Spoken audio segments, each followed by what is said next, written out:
আসসালামু আলাইকুম। আল মুআবিন ফাউন্ডেশন পক্ষ থেকে আমি নিয়াজ আহমেদ আপনাদের সবাইকে জানাই আন্তরিক শুভেচ্ছা এবং অভিনন্দন। পবিত্র রমজান মাস প্রায় শেষের দিকে চলে এসছে, আর অল্প কিছুদিনই বাকি আছে। আমরা সর্বোচ্চ চেষ্টা করেছি আল্লাহকে রাজি খুশি করে যে পন্থায় রোজা রাখা সম্ভব বা যে পন্থায় রোজা রাখলে আল্লাহ পাক খুশি হবেন সেইভাবে রোজা রাখা। আর অল্প কিছুদিন বাকি আছে, আমরা সর্বোচ্চ চেষ্টা করব যে সঠিক পন্থায় সঠিকভাবে নিজেদের অবস্থান থেকে রোজাটাকে পালন করার এবং সবগুলো রোজায় আমরা যাতে থাকতে পারি সেটা নিশ্চিত করা। বাকিটা আল্লাহ পাকের রহমত। যে বিষয়টা নিয়ে আপনাদের সামনে আমি উপস্থিত হয়েছি সেটা হলো, আপনি জানেন যে রমজান মাস হলো মুসলমানদের জন্য একটি মহিমান্বিত মাস।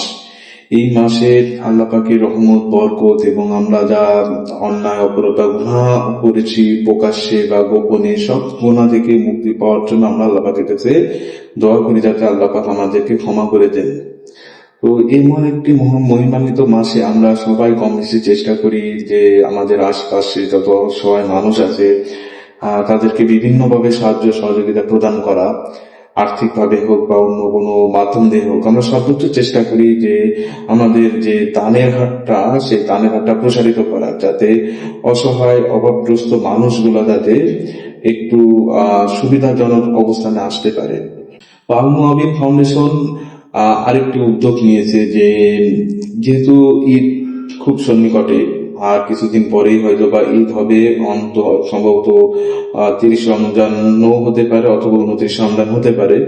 তো ঈদ যেহেতু কাছাকাছি চলে এসছে, তো আমরা চাচ্ছি যে আল মুআবিন ফাউন্ডেশনের পক্ষ থেকে কিছু মানুষকে আমরা ঈদের সেমাই, সুজি, চিনি বা যে জিনিসটা দান করলে বা যে জিনিসটার সহযোগিতা করলে একটা পরিবার তাদের ঈদটাকে সুন্দরভাবে উদযাপন করতে পারবে, সেই ব্যবস্থা করে দেওয়া।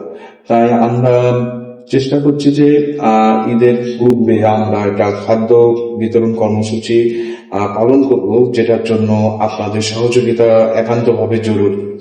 আমরা নিজেদের অবস্থান থেকে সর্বোচ্চ চেষ্টা করে যাচ্ছি, তারপরেও আমরা চাই যে আপনারা আপনাদের সহযোগিতার হাতটাকে প্রসারিত করুন এবং আল মুআবিন ফাউন্ডেশনকে ডোনেট করুন, যাতে আপনাদের এই অর্থ আমরা এই সকল মানুষের বা এই সকল সুবিধা বঞ্চিত মানুষের বা এই সকল অসহায় মানুষদের যাদের একটু সহযোগিতার প্রয়োজন আছে, একটু সহযোগিতা পেলে হয়তো বা তাদের ঈদটা সুন্দরভাবে যাবে, এই সকল মানুষকে আমরা সহযোগিতা করতে পারি। আপনারা আপনাদের এই সহযোগিতা মনোভাবটাকে বৃদ্ধি করে রাখুন, বৃদ্ধি করুন, আপনাদের দানকে প্রসারিত করুন। ইনশাল্লাহ আপনাদের সবার নেক উদ্দেশ্য আল্লাহ পাক কবুল করবেন। আর নিশ্চয়ই দান করলে কখনো কমে না, আর রমজান মাসে দান করলে তো নর্মাল যে মাসগুলো আছে তার থেকেও বেশি সওয়াব পাওয়া যায়। তো ধন্যবাদ সবাইকে। আসসালামু আলাইকুম।